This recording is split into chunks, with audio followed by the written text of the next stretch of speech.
존경하는 국민 여러분, 저는 오늘 비상계엄에 관한 입장을 밝히기 위해 이 자리에 섰습니다. 지금 야당은 비상계엄 선포가 내란죄에 해당한다며 광란의 칼춤을 추고 있습니다. 정말 그렇습니까? 과연 지금 대한민국에서 국정마비와 국헌문란을 벌이고 있는 세력이 누구입니까? 지난 2년 반 동안 거대 야당은 국민이 뽑은 대통령을 인정하지 않고 끌어내리기 위해 퇴진과 탄핵 선동을 멈추지 않았습니다. 대선 결과를 승복하지 않은 것입니다. 대선 이후부터 현재까지 무려 178회에 달하는 대통령 퇴진 탄핵 집회가 임기 초부터 열렸습니다. 대통령의 국정 운영을 마비시키기 위해 우리 정부 출범 이후부터 지금까지 수십 명의 정부 공직자 탄핵을 추진했습니다. 탄핵된 공직자들은 아무 잘못이 없어도 소추부터 판결 선고시까지 장기간 직무가 정지됩니다. 탄핵이 발의되고 소추가 이루어지기 전 많은 공직자들이 자진 사퇴하기도 하였습니다. 탄핵 남발로 국정을 마비시켜 온 것입니다. 장관, 방통위원장 등을 비롯하여 자신들의 비위를 조사한 감사원장과 검사들을 탄핵하고 판사들을 겁박하는 지경에 이르렀습니다. 자신들의 비위를 덮기 위한 방탄 탄핵이고 공직기관과 법질서를 완전히 무너뜨리는 것입니다. 뿐만 아니라 위헌적 특검 법안을 27번이나 발의하면서 정치 선동 공세를 가해왔습니다. 급기야는 범죄자가 스스로 자기에게 면죄부를 주는 셀프 방탄 입법까지 밀어붙이고 있습니다. 거대 야당이 지배하는 국회가 자유민주주의의 기반이 아니라 자유민주주의 헌정 질서를 파괴하는 괴물이 된 것입니다. 이것이 국정마비요, 국가 위기 상황이 아니면 무엇이란 말입니까? 이것뿐만이 아닙니다. 지금 거대 야당은 국가 안보와 사회 안전까지 위협하고 있습니다. 예를 들어 지난 6월 중국인 3명이 드론을 띄워 부산에 정박 중이던 미국 항공모함을 촬영하다 적발된 사건이 있었습니다. 이들의 스마트폰과 노트북에서는 최소 2년 이상 한국의 군사시설들을 촬영한 사진들이 발견됐습니다. 지난달 40일에는 40대 중국인이 드론으로 국정원을 촬영하다 붙잡혔습니다. 이 사람은 중국에서 입국하자마자 곧장 국정원으로 가서 이 같은 일을 벌인 것으로 확인됐습니다. 하지만 현행 법률로는 외국인의 간첩 행위를 간첩죄로 처벌할 길이 없습니다. 이러한 상황을 막기 위해 형법의 간첩죄 조항을 수정하려 하였지만 거대 야당이 완강히 가로막고 있습니다. 지난 정권 당시 국정원의 대공수사권을 박탈한 것도 모자라서 국가보안법 폐지도 시도하고 있습니다. 국가 안보를 위협하는 간첩을 잡지 말라는 것 아닙니까? 북한의 불법적인 핵무장과 미사일 위협 도발에도 GPS 교란과 오물 풍선에도 민주노총 간첩 사건에도 거대 야당은 이에 동조할 뿐 아니라 오히려 북한 편을 들면서 이에 대응하기 위해 고군분투하는 정부를 흠집내기만 했습니다.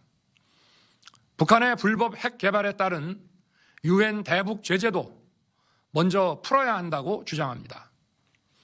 도대체 어느 나라 정당이고 어느 나라 국회인지 알 수가 없습니다.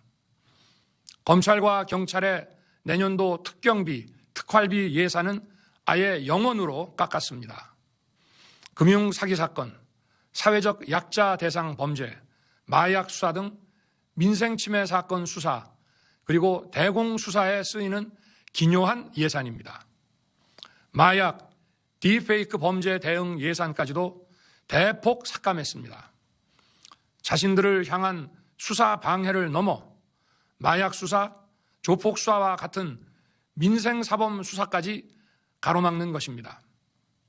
대한민국을 간첩 천국, 마약 소굴, 조폭 나라로 만들겠다는 것 아닙니까? 이런 사람들이야말로 나라를 망치려는 반국가 세력 아닙니까? 그래놓고 자신들의 특권을 유지하기 위한 국회 예산은 오히려 늘렸습니다. 경제도 위기 비상 상황입니다. 거대 야당은 대한민국의 성장 동력까지 꺼뜨리려고 하고 있습니다. 민주당이 삭감한 내년 예산 내역을 보면 잘 알 수 있습니다. 원전 생태계 지원 예산을 삭감하고 체코 원전 수출 지원 예산은 무려 90%를 깎아버렸습니다. 차세대 원전 개발 관련 예산은 거의 전액을 삭감했습니다. 기초과학연구, 양자, 반도체, 바이오 등 미래 성장 동력 예산도 대폭 삭감했습니다. 동해가스전 시추 예산, 이른바 대왕고래 사업 예산도 사실상 전액 삭감했습니다. 청년 일자리 지원 사업, 취약계층 아동 자산 형성 지원 사업, 아이들 돌봄 수당까지 손을 댔습니다. 산업 생태계 조성을 위한 혁신 성장 펀드, 강소기업 육성 예산도 삭감했습니다. 재해 대책 예비비는 무려 1조 원을 삭감하고 팬데믹 대비를 위한 백신 개발과 관련 R&D 예산도 깎았습니다.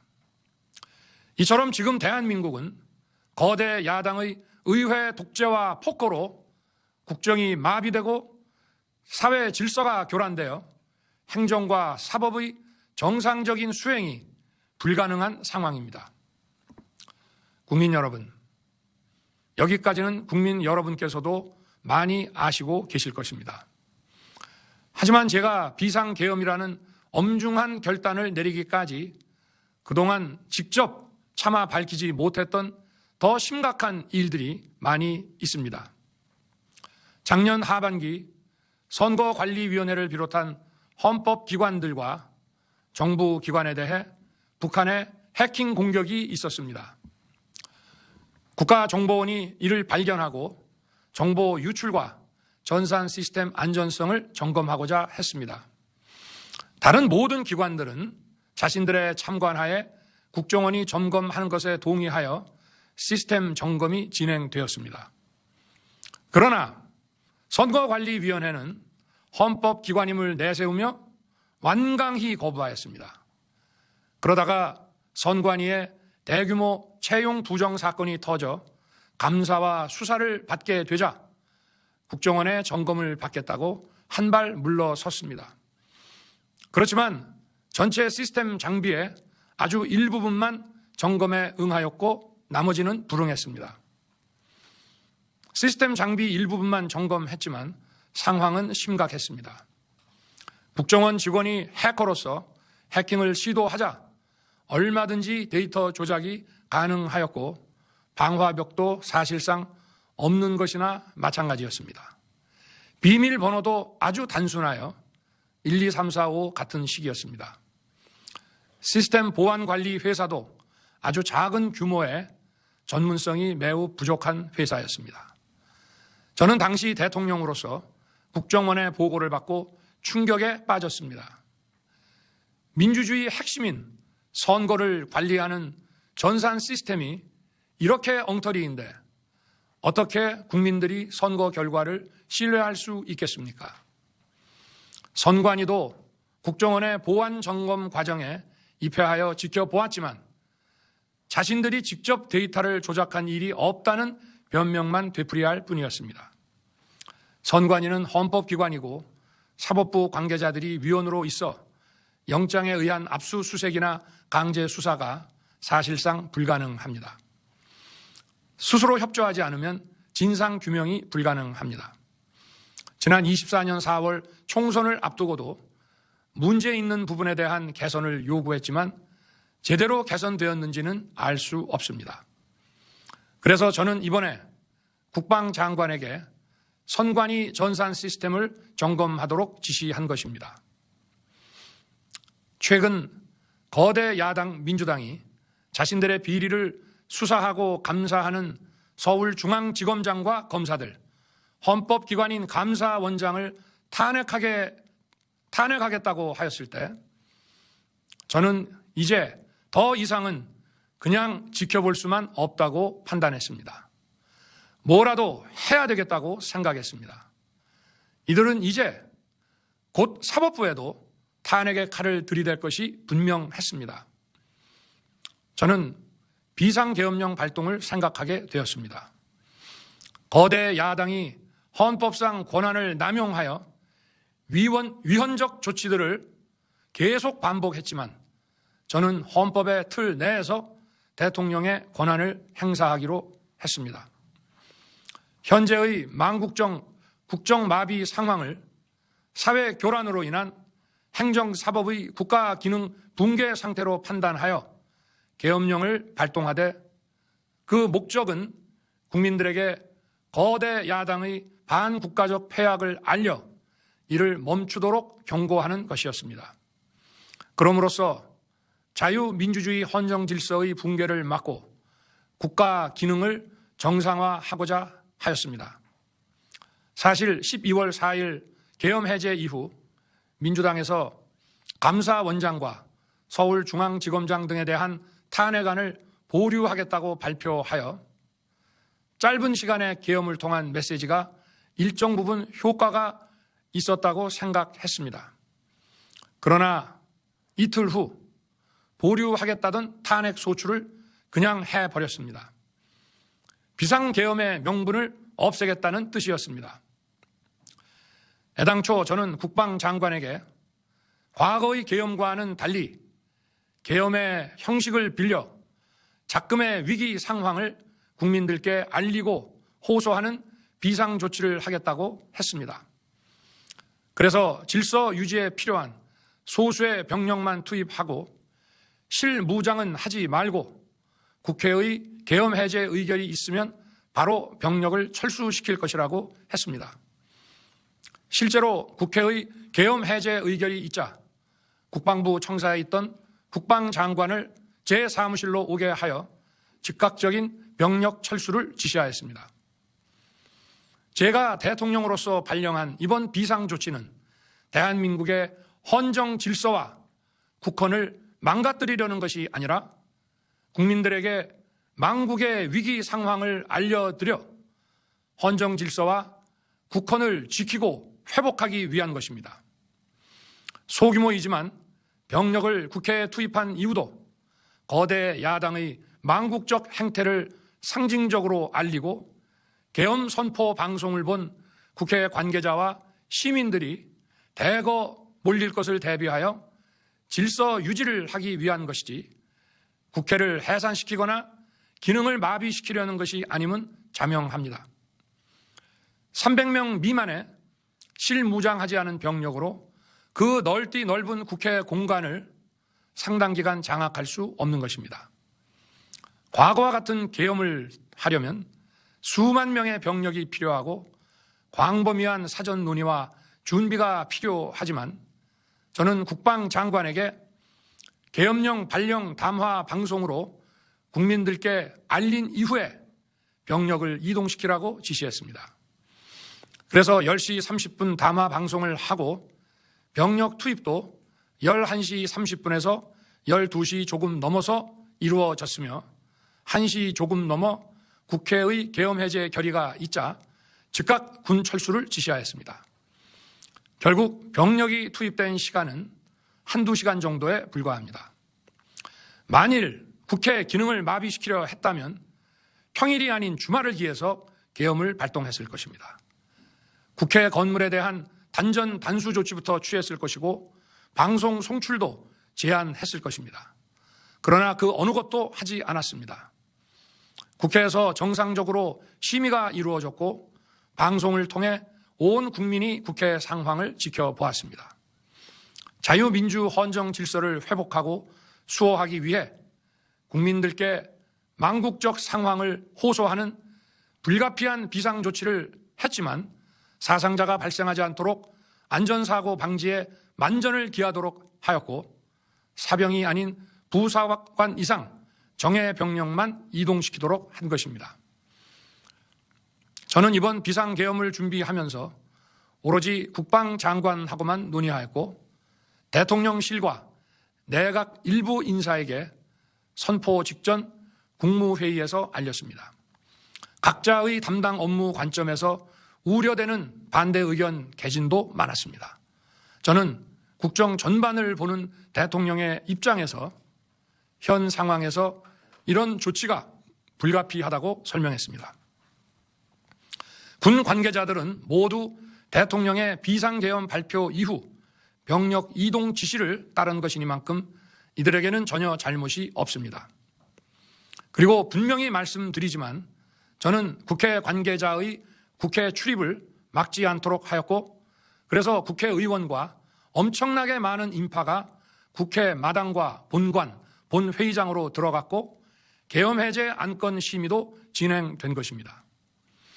그런데도 어떻게든 내란죄를 만들어 대통령을 끌어내리기 위해 수많은 허위 선동을 만들어내고 있습니다.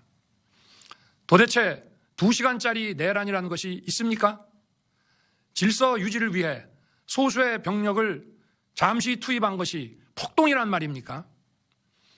거대 야당이 거짓 선동으로 탄핵을 서두르는 이유가 무엇이겠습니까? 단 하나입니다.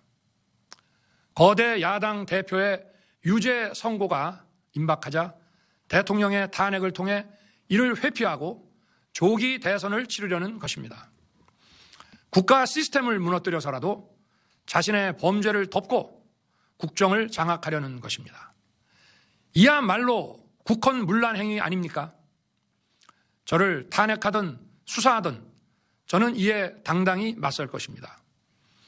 저는 이번 계엄 선포와 관련해서 법적, 정치적 책임 문제를 회피하지 않겠다고 이미 말씀드린 바 있습니다. 저는 대통령 취임 이후 지금까지 단 한순간도 개인적인 인기나 대통령 임기, 자리 보존에 연연해 온 적이 없습니다. 자리 보존 생각만 있었다면 국헌문란 세력과 구태여 맞서 싸울 일도 없었고 이번과 같이 비상계엄을 선포하는 일은 더더욱 없었을 것입니다. 5년 임기 자리 지키기에만 매달려 국가와 국민을 외면할 수 없었습니다. 저를 뽑아주신 국민의 뜻을 저버릴 수 없었습니다. 하루가 멀다 하고 다수의 힘으로 입법 폭거를 일삼고 오로지 방탄에만 혈안되어 있는 거대 야당의 의회 독재에 맞서 대한민국의 자유민주주의와 헌정 질서를 지키려 했던 것입니다. 그 길밖에 없다고 판단해서 내린 대통령의 헌법적 결단이자 통치 행위가 어떻게 내란이 될 수 있습니까? 대통령의 비상계엄 선포권 행사는 사명권 행사, 외교권 행사와 같은 사법심사의 대상이 되지 않는 통치 행위입니다. 국민 여러분, 지금 야당은 저를 중범죄자로 몰면서 당장 대통령직에서 끌어내리려 하고 있습니다. 만일 망국적 국헌문란 세력이 이 나라를 지배한다면 어떤 일이 벌어지겠습니까?